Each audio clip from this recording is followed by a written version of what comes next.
Najlepša hvala za besedo. Lep pozdrav vsem zbranim v tej dvorani.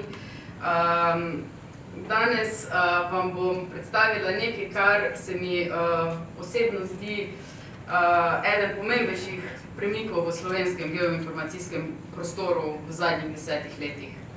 Ko govorimo o prostorskih podatkih, večinoma razmišljamo o kartah, evidencah, pregledovalnikih, portalih. V resnici je pa zgodba veliko bolj kompleksna. In zanimivo je, da težava danes ni v tem, da podatkov nimamo, ampak je ravno nasprotno. Slovenija ima zelo bogato geoinformacijsko infrastrukturo. Ogromno institucij ustvarja, vodi, posodablja in objavlja prostorske podatke. Če pa pogledamo same uporabnike teh podatkov, tudi strokovne, se pokaže pa ključni problem. Razdrobljenost, nepreglednost in pa predvsem časovna neučinkovitost.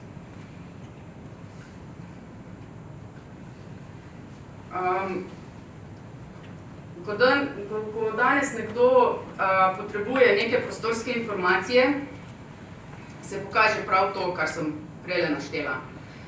Pa naj bodo to geodeti, prostorski načrtovalci, študenti, kdorkoli, ki dela z zemljo, okoljem ali prostorskimi odločitvami. Uporabnik mora najprej vedeti, kateri vir je pravi, katera institucija je pristojna in kateri portal sploh gosti pravo informacijo, ki jo išče.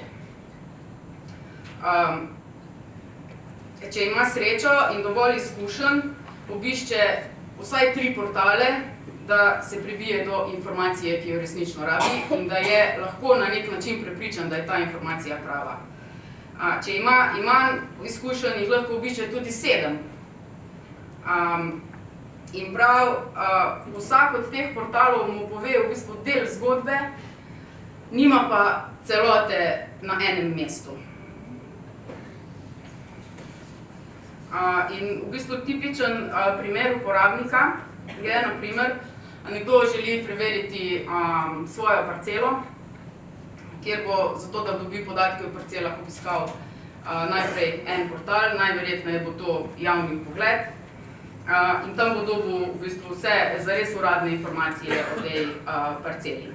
Potem ga pa zanima, na primer, poplavna nevarnost na tej parceli, se pravi, mora spet na drug portal. Pa ga zanima kmetijska raba, pa spet obišče v bistvu portal MKGP-ja. In v bistvu na koncu začne brskati pa že po občinskih portalih, sistemih, zato da dobi v bistvu še kakšne dodatne informacije, se pravi, je to že 4. vir. Vse skozi se mu pa pač pojavljajo vprašanja, kateri podatek je pravi, kateri je uraden, kateri je aktualen in ali obstaja še kakšen vir, ki ga v bistvu sploh še nisem našel. Tukaj je pomembno, da poudarimo, da uporabnik ne dela nič narobe, ker je pač trenutno sistem takšen, da je treba iskati po institucijah, temah in portalih. In kar je ključno, razdrobljenost je sistemska, ne pa uporabniška težava. Pa naj se še jaz vseeno dotaknem malo metapodatkov. Metapodatki so v bistvu temelj. Metapodatki nudijo res prave informacije o podatkih samih. In so v bistvu eden izmed virov, ki so med strokovnjaki zelo glasni, med samimi uporabniki pa skoraj nevidni. Ampak v bistvu ti nevidni v narekovajih metapodatki odločajo o tem, ali sistem deluje ali ne deluje. In mi danes v Sloveniji imamo metapodatke, ki so pa neenotni, nepopolni, ne vsebujejo vseh ključnih informacij. Razpršeni so med različnimi sistemi, včasih pa v bistvu o kakšnih podatkih metapodatka sploh ne najdemo. Metapodatki pa v bistvu podajo ključne informacije, to je ta podatek, takšen je, tako je bil narejen, uporabite ga lahko na ta način in pod to in to licenco. Brez urejenih metapodatkov je celoten prostor v bistvu mehko rečeno nepregleden. In zato, ker danes metapodatki ne izpolnjujejo svoje vloge, kar pogosto pomeni, da uporabnik ne ve, kaj gleda, kakšna je kakovost podatkov, ali lahko ta podatek sploh uporabi pri odločanju. Je želja v prihodnosti doseči ravno nasprotno, da bodo metapodatki dostopni na enem mestu, standardizirani, pregledni in jasno povezani z dejanskimi podatki in storitvami. Urejeni metapodatki pomenijo urejen prostor in to je temelj, brez katerega nobena prostorska infrastruktura ne more delovati optimalno.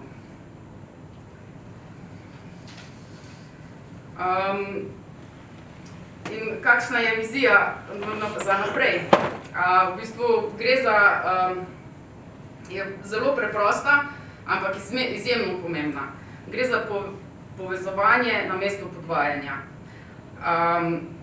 Že večkrat smo danes slišali o portalu GeoSlovenija, ki v bistvu ne bo nadomeščal obstoječih portalov in tudi tekmoval ne bo z njimi in ne bo ustvarjal podatkov tam, kjer že obstajajo. Namen portala GeoSlovenija je povezati vse obstoječe vire, jih uskladiti preko metapodatkov, zagotoviti interoperabilnost in uporabnikom omogočiti dostop do avtentičnih, primarnih in uradnih virov. Danes imamo v Sloveniji portale, ki omogočajo ogled velike količine podatkov na enem mestu, kar je zelo dobro in pohvalno. In te rešitve so koristne in uporabniki jih dobro poznajo. Ampak GeoSlovenija odgovarja pa na drugačno vprašanje. Kateri podatek je uraden, kdo zanj skrbi, kako je opisan, kakšne so storitve za njegovo uporabo, kako je povezan z drugimi podatki, predvsem pa to, kako zagotovimo standardizacijo na ravni države. Se pravi, GeoSlovenija je integracijsko stičišče in ne nadomestilo obstoječih rešitev.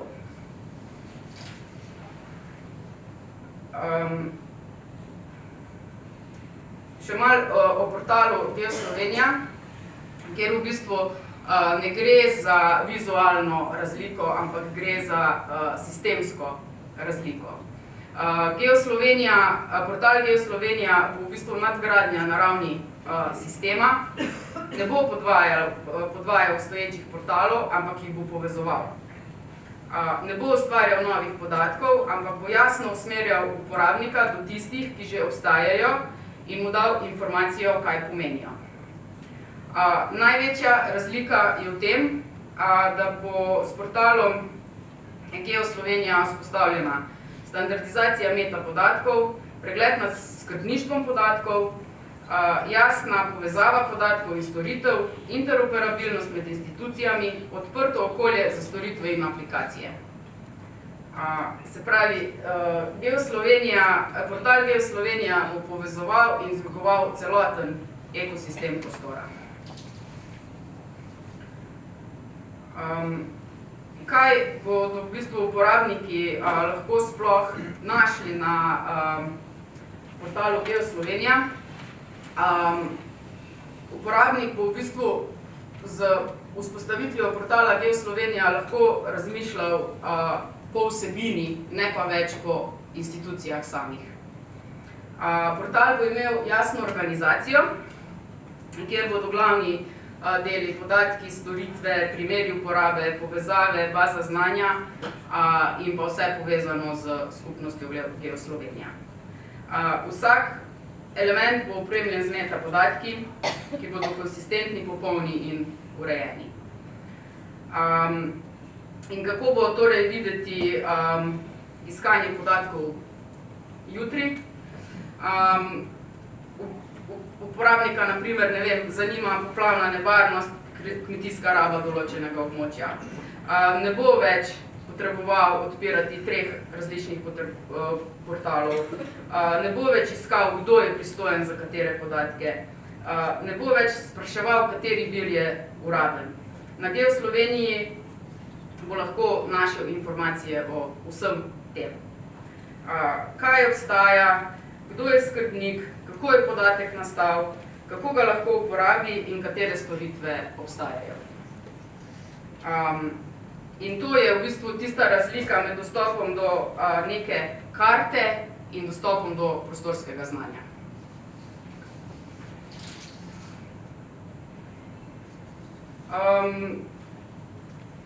Zdaj pa, kje s portalom smo in kako bomo nadaljevali.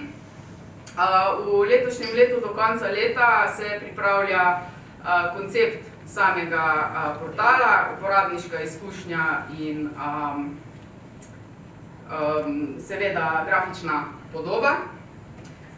V bistvu je faza postavljanja strukture na način, da bo lahko v bistvu to držalo naslednjih 10 do 15 let, na primer.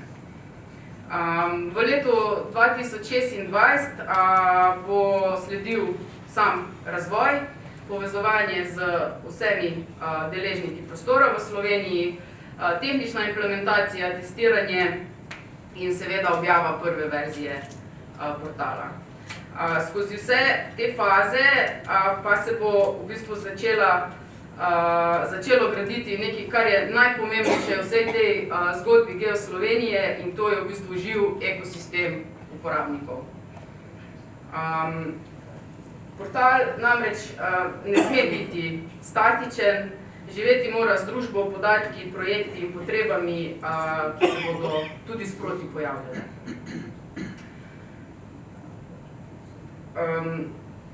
In v bistvu, če zaključim z preprosto mislijo, danes imamo vse podatke, ampak jih težje najdemo. Jutri jih bomo našli, ker bodo urejeni, povezani in dostopni na enem mestu. In GeoSlovenija ne bo še en portal, ampak bo osrednje stičišče slovenske prostorske identitete. Zato vas vse vabimo k sodelovanju, vaše izkušnje, vaši podatki, vaše storitve. To je v bistvu tisto, kar bo naredilo portal uporaben in tako rečeno živ.